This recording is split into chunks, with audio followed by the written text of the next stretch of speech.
नमस्कार, सुप्रभात. मी श्वेता. तुम्ही पाहताय न्यूज 18 लोकमत. मुद्दा महाराष्ट्राचा मध्ये तुमचं स्वागत. सुरुवातीला एक मोठी बातमी. नांदेडच्या लिंबगाव पोलीस ठाण्याच्या हद्दीतील पिंपरी महिपाल इथे कुटुंबियांनीच आपल्या मुलीची हत्या केल्याची धक्कादायक घटना समोर आली आहे. हत्या करून मुलीचा मृतदेह जाळण्यात आलाय. या प्रकरणी मुलीचे वडील, मामा, एक भाऊ आणि काकाचे 2 मुलं अशा 5 जणांना अटक झाली आहे. 23 वर्षांची ही मुलगी BAMSच्या 3ऱ्या वर्षाला शिकत होती आणि गावातल्याच तरुणासोबत तिचे प्रेमसंबंध होते. मात्र कुटुंबियांना ते मान्य नव्हतं. कुटुंबियांनी 3 महिन्यापूर्वी तिचं दुसरीकडे लग्न जमवलं सुद्धा होतं. मात्र 8 दिवसांपूर्वी सोयरीक मोडली आणि या प्रेम प्रकरणामुळेच हे लग्न मोडलं. त्यामुळे गावात बदनामी झाली आणि या कारणामुळे गेल्या रविवारी रात्री कुटुंबियांनी तिची हत्या करून मृतदेह शेतात जाळून टाकला. मृतदेह जाळल्यानंतर तिची राख सुद्धा बाजूच्या ओढ्यामध्ये फेकून देण्यात आली. 3 दिवसांपासून मुलगी गावात दिसत नसल्यामुळे पोलिसांपर्यंत हे प्रकरण पोहोचलं आणि त्यानंतर सगळा प्रकार समोर आला.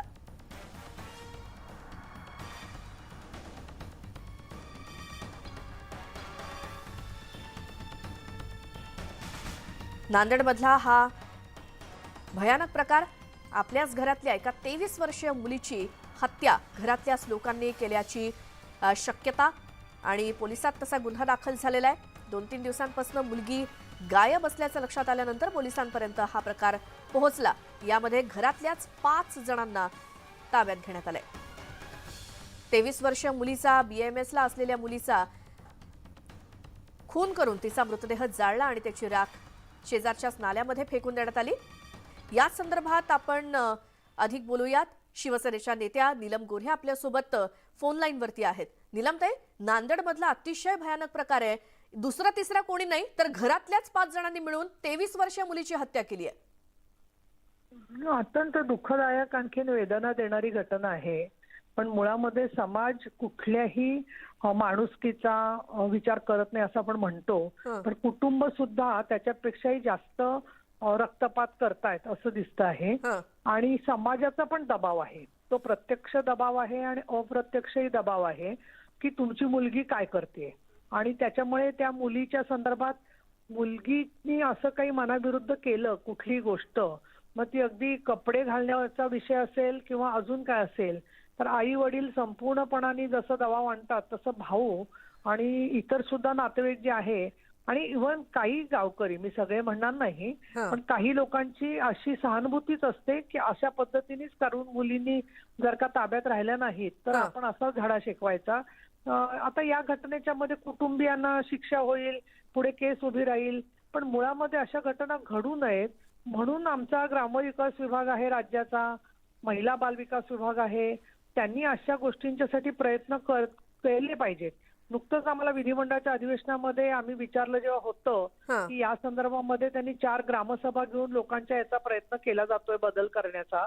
पण मुळात आपले प्रत्येक भागामध्ये नेते कसे आहेत, म्हणजे मी कुठल्या वैयक्तिक पक्षावर किंवा राजकीय अमुक एका नेत्यावर बोलत नाहीये, पण कशाचं उदात्तीकरण होतं समाजात याच्यानुसार समाज संस्कार स्वीकारतो. आणि त्यामुळे मला तर असं वाटतं की प्रत्येक जिल्ह्यामध्ये जसं नियोजन किंवा विकास याच्यासाठी बैठका होत्यात पालकमंत्र्यांच्या तर्फे, तशा ऑनर किलिंग असेल, स्त्री भ्रूण हत्या असेल, हे जे सामाजिक विषय आहेत, कौटुंबिक मारहाण असेल, अशा विषयांच्या मध्ये सुद्धा समाज बदलाची आणि कौटुंबिक कायद्यांची कितपत अंमलबजावणी होते ही यंत्रणा अधिक मजबूत केली पाहिजे असं मला वाटतं. या स्पेसिफिक घटनेमध्ये नांदेडचे SP आणि गावकऱ्यांशी मी बोलीन. गावकऱ्यांना सुद्धा या मुद्द्यांवरती खरं तर त्यांनी ठराव केला पाहिजे की हे झालं ते घडलं नाही, योग्य नाहीये. पण तुम्ही बघाल आमच्यासारखे ठराविक नेते सोडले तर बहुतेक समाजातलं कोणी बोलत नाही. आणि फार दुर्दैवाची घटना म्हणजे ज्या महिला कार्यकर्ते आहेत त्यांच्यापैकी काही जणी याच्यावर बोलतात, काम करतात, पण ज्या घटनांमध्ये प्रसिद्धी तेवढी नाहीये त्याच्याकडे कोणाचंच लक्ष नसतं. याच्यामुळे मी स्वतः फार व्यथित आहे. बरं. आणि नीलमताई, म्हणजे इथे मुलीचं प्रेम प्रकरण किंवा तिची काय भूमिका होती किंवा तिचं आयुष्य तिच्या जीवापेक्षा तिच्या घरातल्यांना त्यांची इज्जत आणि इब्रत महत्वाची वाटली इथे. एक असं होतं की मुलीला वाढवताना तिचे सगळे जे हट्ट आपण पुरवतो, तिचे शिक्षणासाठी प्रयत्न करतो, तिला खूप मोठा सन्मान देतो, पण त्याच वेळेला तिला निर्णयाचं सुद्धा आवश्यकता असणारं मन आणि हृदय आहे, बुद्धी आहे, हे आपण विसरून जातो. जणू काही एखादी कठपुतळी असावी तशा पद्धतीने मुली वयात आल्या की उठ म्हटलं की उठ, बस म्हटलं की बस. जी स्वतंत्र व्यक्तिमत्वाने घडली आहे त्या मुलींच्या वेगळ्या अपेक्षा असतात आणि काही वेळेला ते बरोबर असतात, काही वेळेला समाजाकडून दिशाभूल सुद्धा झालेली असते. हं. परंतु कुटुंबामध्ये लोकशाही नसल्यामुळे हं. मुलीशी किंवा तिच्याशी काही चर्चा करणं, समजावणं, हं. तिचे काही समुपदेशनासाठी व्यवस्था असणं जी. किशोरवयीन मुलींसाठी हे नसल्यामुळे मग शेवटी मुली पळून सुद्धा गेलेल्या बरोबर. दिसतात. आणि त्यामुळे मला असं वाटतं की सैराट सारख्या घटना या नवीन नाहीयेत. हं. सैराट सारख्या चित्रपटांमधून लक्ष वेधलं गेलं हे खरं आहे. बरं. परंतु पालकांच्या बैठका सुद्धा शाळा आणि महाविद्यालयात घेणं गरजेचं झालंय असं बिलकुल मला नीलमताई, वाटायला लागलंय. अगदी बरोबर आहे. धन्यवाद तुम्ही न्यूज 18 लोकमतशी या मुद्द्यावर बोललात त्यासाठी.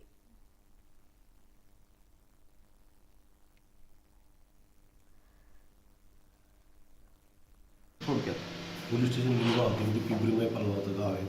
या गावामध्ये एक मुलीला तिच्या घरच्यांनीच मारलं किंवा काहीतरी बरं वाईट झालं एक अशी एक चर्चा गावामध्ये होती. त्याची आपल्या बातमीदारांनी आपल्याला माहिती दिली आणि ती माहिती दिल्यानंतर आपण ज्यावेळेस त्याची शहानिशा केली, खात्री केली, तर त्यामध्ये असं दिसून आलं की एक शुभांगी जोगर नावाची मुलगी तिचं एका मुलासोबत प्रेमसंबंध होते आणि तिचं दुसरीकडे लग्न जुळलं होतं. त्या कारणामुळं घरच्यांना राग आला, ती सोरी मोडली होती आणि त्यामुळे त्यांनी तिचा गळावरून खून केला आणि खून केल्यानंतर तिचं प्रेत जाळून टाकलेलं आहे. आता हे जी माहिती मिळाली ती प्राथमिक स्वरूपाची, आता याचा तपास वगैरे पूर्ण चालू आहे आणि त्यानंतर अजून याच्यामध्ये अजूनही काही तथ्य बाहेर येतील. आरोपी किती अटक आहेत? आरोपी याच्यामध्ये 5 आहेत. सर, माहिती कशी मिळते की त्या मुलीच्या मैत्रिणीनं महिला आयोगाकडे तक्रार केली होती, त्यानंतर हा प्रकार उघडला? नाही, असं काही आमच्याकडे आलेलं नाही. नांदेडमधला हा प्रकार अतिशय भयानक आहे आणि पोलीस याचा छडा लावतीलच. संबंधितांवरती कारवाई होईल. त्यानंतर पुण्यातल्या एका बातमीकडे आपण वळूया.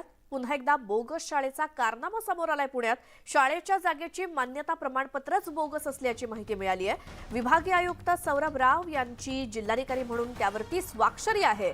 SNBP इंटरनॅशनल स्कूल हवेली तालुक्यातील आहे आणि चिखली इथल्या शाळेच्या प्रमाणपत्रावरती विभागीय आयुक्त सौरभ राव यांची स्वाक्षरी आहे.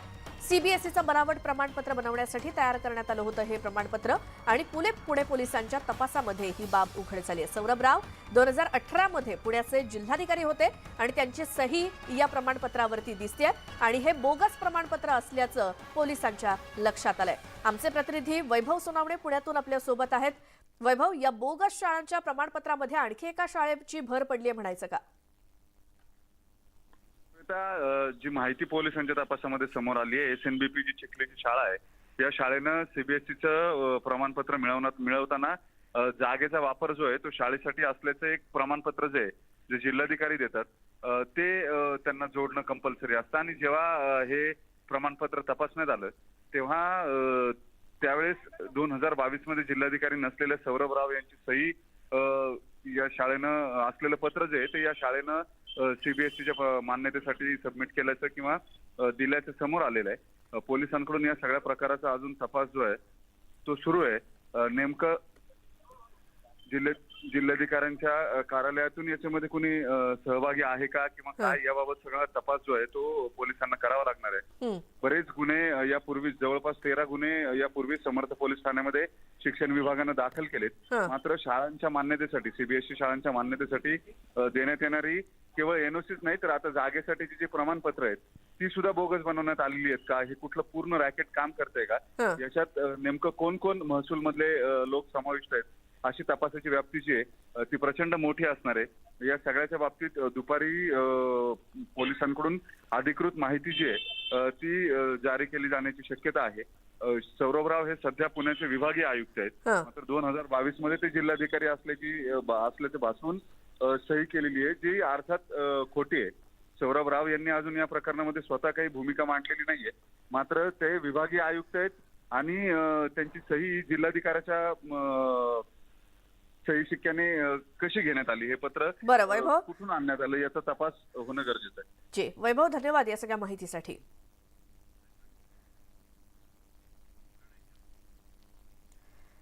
पुढची बातमी, आनंद दिघे यांची जयंती असल्यामुळे ठाण्यामध्ये विविध कार्यक्रमांचं आयोजन करण्यात आलंय. या निमित्तानं मुख्यमंत्री एकनाथ शिंदे ठाण्यातल्या आनंद आश्रम इथे आणि शक्तीस्थळ इथे अभिवादन करतील. त्यांच्यासोबत मंत्री दादा भुसे, गुलाबराव पाटील, शंभूराज देसाई, प्रताप सरनाईक असे नेते देखील उपस्थित असतील. अजित मांढरे आमचे प्रतिनिधी आपल्यासोबत आहेत. अजित, आज आनंद दिघे यांची जयंती आणि त्या निमित्तानं मुख्यमंत्री तिथे कधी येणार आहेत, काय कार्यक्रम? साधारणपणे 1च्या सुमारास मुख्यमंत्री एकनाथ शिंदे जे आहेत ते आनंद दिघे यांच्या शक्तीस्थळावरती त्यांना त्या ठिकाणी अभिवादन करण्याकरता येणार आहेत. आपण जर पाहिलं तर काल उद्धव ठाकरे यांचा दौरा झाल्यानंतर ज्या प्रतिक्रिया उमटत आहेत त्या प्रतिक्रियेनंतर मुख्यमंत्र्यांनी इकडे येणं आणि त्याचबरोबरीनं त्या ठिकाणी अभिवादन करणे याला फार महत्व प्राप्त झालेलं आहे. कारण का काल उद्धव ठाकरे ठाण्यामध्ये येऊन देखील त्यांनी आनंद दिघे यांचं निवासस्थान असेल किंवा शक्तीस्थळ असेल या दोन्ही ठिकाणी भेट दिली नाही. त्यामुळे शिवसैनिकांमध्ये नाराजी आहे. ही नाराजी कुठेतरी आता एकनाथ शिंदे दूर करतील का असं देखील शिवसैनिकांचं म्हणणं आहे. त्यामुळे एकनाथ शिंदे जे आहेत ते साधारणपणे 1 वाजता शक्तीस्थळावरती जाऊन आनंद दिघे यांच्या त्या ठिकाणी जे स्मारक आहे त्याला पुष्पहार अर्पण करतील. बरं, धन्यवाद अजित, तुम्ही दिलेल्या माहितीसाठी. ठाणेमध्ये आज विविध कार्यक्रमांचं आयोजन करण्यात आलेलं आहे, कारण आज आनंद दिघे यांची जयंती आहे आणि तिथे अभिवादन करण्यासाठी शक्तीस्थळी मुख्यमंत्री एकनाथ शिंदे येणार आहेत.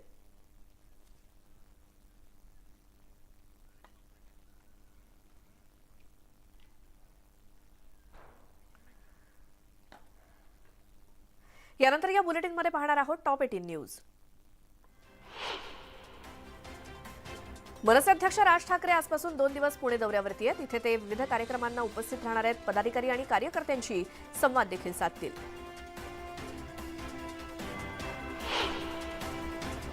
विरोधी पक्षनेते अजित पवार आज परभणी दौऱ्यावरती आहेत. शिक्षक मतदारसंघाच्या प्रचारासाठी त्यांचा दौरा असेल.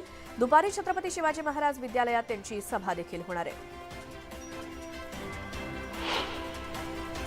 खासदार सुप्रिया सुळे बारामती तालुक्यातील गावांना आज भेट देणार आहेत आणि यावेळी त्या मतदारसंघात जाऊन मतदारांशी संवाद साधणार आहेत. भाजपच्या केंद्रीय निवडणूक समितीची आज महत्त्वपूर्ण बैठक होणार आहे. पंतप्रधान नरेंद्र मोदी या बैठकीला उपस्थित राहणार असून यात त्रिपुरा, मेघालय आणि नागालँडमधील उमेदवारांवरती शिक्कामोर्तब होईल. पंतप्रधान नरेंद्र मोदी परीक्षा पे चर्चाच्या माध्यमातून आज विद्यार्थी, शिक्षक आणि पालकांशी संवाद साधणार आहेत. दिल्लीतल्या तालकटोरा इंडोर स्टेडियमवरती हा कार्यक्रम होईल. राज्यातील शाळांमध्ये सुद्धा परीक्षा पे चर्चा हा कार्यक्रम दाखवला जाणार आहे. येत्या 1 फेब्रुवारीला माथाडी कामगारांनी 1 दिवसाचा लाक्षणिक संप पुकारण्याचा इशारा दिलाय. माथाडी कामगारांच्या समस्यांकडे दुर्लक्ष होत असल्याचा आरोप करत माथाडी कामगार नेते नरेंद्र पाटलांनी तसा आरोप केला. औरंगाबादमध्ये महाविद्यालयातील शिक्षकेतर कर्मचारी 2 फेब्रुवारीपासून बेमुदत संपावर जाणार आहेत. शिक्षकेतर कर्मचाऱ्यांचे प्रश्न गेल्या 3 वर्षांपासून प्रलंबित असल्यामुळे संपावर जाण्याचा निर्णय घेण्यात आलाय. फायर ऑडिट न झालेल्या नाशिक शहरातील इमारती सील केल्या जाणार आहेत. यासाठी महानगरपालिकेनं 15 फेब्रुवारीपर्यंतची मुदत दिली आहे. तोपर्यंत ऑडिट न झाल्यास इमारती सील करण्याचा इशारा देण्यात आलाय. पतंगाच्या मांज्यानं मुलाचा गळा कापल्यामुळे मुलगा गंभीर जखमी झाल्याची घटना भंडाऱ्याच्या लाखांदूर इथे घडली. 14 वर्षीय कुदरत तोंदरे दुचाकीवरून घरी जात असताना त्याच्या गळ्याला पतंगाचा मांजा अडकला आणि त्यातच त्याचा गळा कापला गेलाय.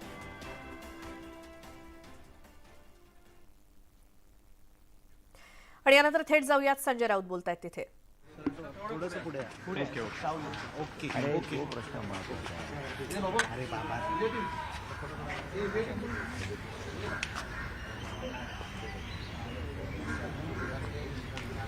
संजय राऊत माध्यमांच्या समोर.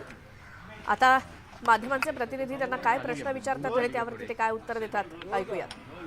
सर, प्रकाश आंबेडकर काल असं म्हणाले की शरद पवार हे भाजपचेच आहेत. काय वाटतं सर आपल्याला? प्रकाश आंबेडकर यांचे विधानाशी आम्ही अजिबात सहमत नाही. प्रकाश आंबेडकर आणि शिवसेनेशी 4 दिवसापूर्वी युती झाली. माननीय उद्धवजी ठाकरे आणि प्रकाश आंबेडकर यांनी आंबेडकर भवनात त्या संदर्भात घोषणा केली. नक्कीच प्राथमिक चर्चेमध्ये सध्या तरी शिवसेना आणि वंचित बहुजन आघाडी अशी चर्चा झालेली आहे.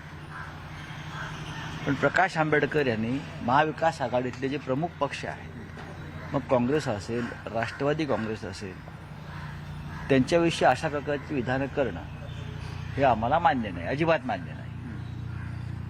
विशेषतः माननीय शरद पवार हे महाराष्ट्राचे आणि देशाचे एक उत्तुंग नेते आहेत. ते भाजपचे आहेत असं म्हणणं हा त्यांच्या आतापर्यंतच्या कारकिर्दीवरचा एक फार मोठं आरोप आहे, असं नाही आहे. जर ते भाजपचे असते तर महाराष्ट्रात त्यांनी 2.5 वर्षापूर्वी भाजपचं सरकार दूर ठेवून शिवसेनेच्या नेतृत्वाखाली, उद्धव ठाकरे यांच्या नेतृत्वाखाली महाविकास आघाडीचं सरकार येऊच दिलं नसतं. त्याने भाजपला रोखण्याचा प्रयत्न केला प्रत्येक वेळी. आणि आज सुद्धा या देशामध्ये जेव्हा विरोधी पक्षाच्या एकीचा विषय आपण करतो तेव्हा आपण शरद पवार यांचं नाव प्रामुख्याने घेतो की समस्त विरोधी पक्षांना एकत्र करण्याचं काम शरद पवार साहेब करू शकतात. त्याच्यामुळे अशा प्रकारच्या भूमिका घेताना प्रकाश आंबेडकर यांनी जपून शब्द वापरायला हवे. उद्धव ठाकरे साहेब आणि त्यांची चर्चाही झाली की आपल्याला महाविकास आघाडीमध्ये भविष्यामध्ये एकत्र काम करायचं आहे. तेव्हा जे काही पहिले भूतकाळातले मतभेद असतील ते आपल्याला दूर ठेवले पाहिजेत आणि आपण एक भक्कम आघाडी उभारायला हवी. नाना पटोले असं म्हटलेत की त्यांचा महाविकास आघाडीचा काही एक संबंध नाही, प्रस्ताव अजून आलेला नाहीये. राहुल गांधींशी बोलू आम्ही. माझं राहुल गांधींशी त्या विषयावर चर्चा झालेली आहे. सर, कर्नाटक सरकार ने बाकायदा वकीलों की टीम बनाई है, हर वकील को 60 लाख रुपए पे कर रहे हैं इस विवाद के मसले को कोर्ट में पैरवी करने के लिए. बात ऐसी है, महाराष्ट्र सरकार की तरफ से कोई तैयारी नहीं. ऐसी नहीं है, गलत है. इस प्रश्न के ऊपर महाराष्ट्र की सरकार ने भी बड़े वकीलों की फौज खड़ी की है. ऐसा नहीं है, जब हमारी सरकार थी तब भी हमने किया है और आज भी वो करते रहेंगे, करते होंगे. मैं ऐसा नहीं कहूँगा कि कर्नाटक ने किया और महाराष्ट्र कुछ नहीं कर रहा है. हमारे यहाँ भी हो रहा है. सर, एक डॉक्युमेंटरी को लेकर काफी चर्चा है देश में. सर, सुजय नाशिक पदवीधर मतदारसंघामध्ये आता भाजप कोणाला पाठिंबा देणार आहे हे महत्त्वाचं आहे. त्यातच सुजय विखे पाटील म्हणतात आहेत की एका रात्री पारडं पलटण्याची जी धमक आहे ती फक्त भाजपमध्ये आणि भाजप कार्यकर्त्यांमध्ये. याकडे कसं पाहता, कारण की शुभांगी पाटलांना आपण संपूर्ण आम्ही पाठिंबा. याच्याकडे काहीच पाहत नाही. जेव्हा मतदान होईल त्यानंतर पाहू. सर, पुणे पोटनिवडणुकीच्या बाबतीत काय नेमकी चर्चा? कारण 2 जागा आहेत महाविकास आघाडीमध्ये 3 पक्ष. त्याच्यावरती किती वेळा बोलायचं? 2 जागा आहेत आणि महाविकास आघाडीचा प्रत्येक घटकाला निवडणूक लढवायची आहे. पण आम्ही आधीच सांगितलं की आमचा आग्रह आहे आणि तेथील जनतेचा आग्रह आहे की चिंचवडची जागा ही शिवसेनेनं लढवावी. आणि आमच्या पक्षातला तो एक भूमिका आम्ही जी घेतली त्या जागेसंदर्भात, ती भूमिका आम्ही अजितदादा पवार, जयंतराव पाटील आणि सुनील तटकरे हे 4 दिवसापूर्वी जेव्हा मातोश्रीवर चर्चेसाठी आले होते तेव्हा आम्ही भूमिका स्पष्ट मांडली की चिंचवडची जागा ही आम्ही लढू, शिवसेना लढेल. आणि कसब्याच्या जागेसंदर्भात काँग्रेस की राष्ट्रवादी याबाबत आम्ही बसून निर्णय घेऊ. सर, काल उद्धव ठाकरे ज्यावेळी ठाण्यामध्ये आले होते त्यावेळी राष्ट्रवादीचे जितेंद्र आव्हाड हे त्यांच्याबरोबर सावलीसारखे मागे होते. तर असा एक आरोप केला होता की हे संपूर्ण शिवसेनेचा कार्यक्रम हायजॅक करायचा प्रयत्न. छे असं काहीतरी कार्यक्रम शिवसेनेचाच होता. महाविकास आघाडीचे एक माजी मंत्री म्हणून ठाण्यात ते आले असतील. जितेंद्र आव्हाड हे ठाण्याचे नेते आहेत त्यांच्या पक्षाचे आणि माजी मुख्यमंत्री आहेत उद्धव ठाकरे. त्यांच्या मंत्रिमंडळात त्यांनी काम केलेलं आहे आणि मी त्यांच्याबरोबर का होतो हे त्यांनी काल स्पष्ट केलं आहे. आव्हाड यांना जेव्हा करोनाचा संसर्ग झाला तेव्हा त्यांची प्रकृती फार चिंताजनक होती आणि तेव्हा एक कुटुंब प्रमुख म्हणून उद्धव ठाकरे यांनी आव्हाड यांची जी काळजी घेतली त्या भावनेतून तिकडे आल्याचे त्यांनी स्पष्ट केलेलं आहे. सर,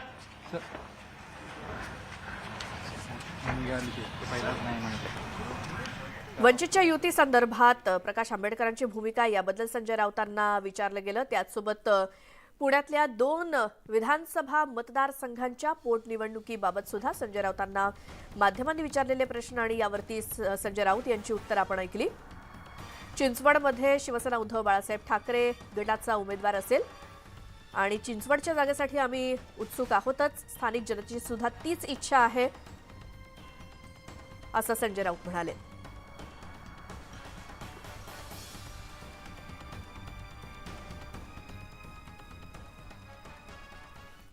आता ठाकरे आंबेडकर युती संदर्भात दररोज आपण चर्चा ऐकतोय. यावरती काँग्रेस नाराज असल्याचं दिसतंय. प्रकाश आंबेडकर यांची युती ही उद्धव ठाकरे यांच्याशी आहे. प्रकाश आंबेडकर यांचा महाविकास आघाडीशी काहीही संबंध नाही असं वक्तव्य नाना पटोलेंनी केलंय. महाविकास आघाडीशी प्रकाश आंबेडकर यांना कुणीही जोडू नये असं नाना पटोले म्हणाले.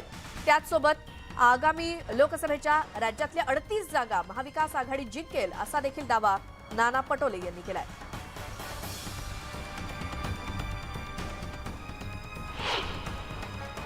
उद्धव ठाकरे साहेब आणि प्रकाश आंबेडकरजी त्यांची अलायन्स झालं, त्याचा महाविकास आघाडीशी कुठलाही संबंध नाही.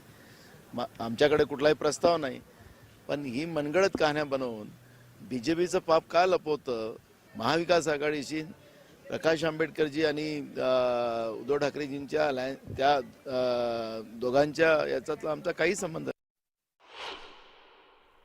30 जागा महाविकास आघाडीला लोकसभेच्या भेटतील अशा पद्धतीच्या आलेल्या आहे. तर त्याच्यामुळे स्वतःची पाठ स्वतः ठोकायला बीजेपी निघाली असेल आणि निवडणुका हा त्यांचा विषय असेल आणि ज्या लोकांना जे आश्वासन देऊन हे लोक सत्तेत आलीत त्या आश्वासनाचं काय, त्याचं उत्तर बीजेपी का देत नाही हा प्रश्न या ठिकाणी निर्माण होतोय. गेल्या 7 वर्षांपासून लोकांसाठी बंद असलेल्या पिंपरी चिंचवड महानगरपालिकेच्या प्राणी संग्रहालयातील सापांनी आतापर्यंत सुमारे 70 लाखांचे उंदीर फस्त केलेत. तर तब्बल 15 कोटींहून अधिक खर्च करून देखील प्राणी संग्रहालयाची कामं अजूनही अपूर्णच आहेत. प्राणी संग्रहालयामध्ये अक्षरशः कोंडलेल्या अवस्थेत असलेल्या या सापांना खाण्यासाठी लाखो रुपयांचे उंदीर खरेदी करण्यात आले. नूतनीकरणाच्या नावाखाली हे प्राणी संग्रहालय गेल्या 7 वर्षांपासून बंद ठेवण्यात आले आणि अशा अवस्थेत इथल्या पक्षी आणि सापांना जगवण्यासाठी महापालिका लाखो रुपयांची उधळपट्टी करते. हे आणखी दिवस असं किती सुरू राहणार असं याचं उत्तर ना कर्मचाऱ्यांकडे आहे ना अधिकाऱ्यांकडे.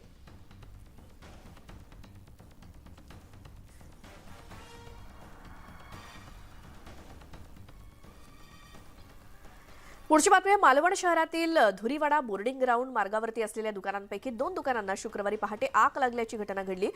मॉर्निंग वॉकला जाणाऱ्या नागरिकांना ही आग दिसताच त्यांनी इतरांना कळवलं. नागरिक आणि अग्निशमन दल घटनास्थळी पोहोचले. मात्र भडकलेल्या आगीमध्ये दोन्ही दुकानं जळून खाक झालीत आणि शॉर्ट सर्किटनं आग लागल्याचा अंदाज आहे.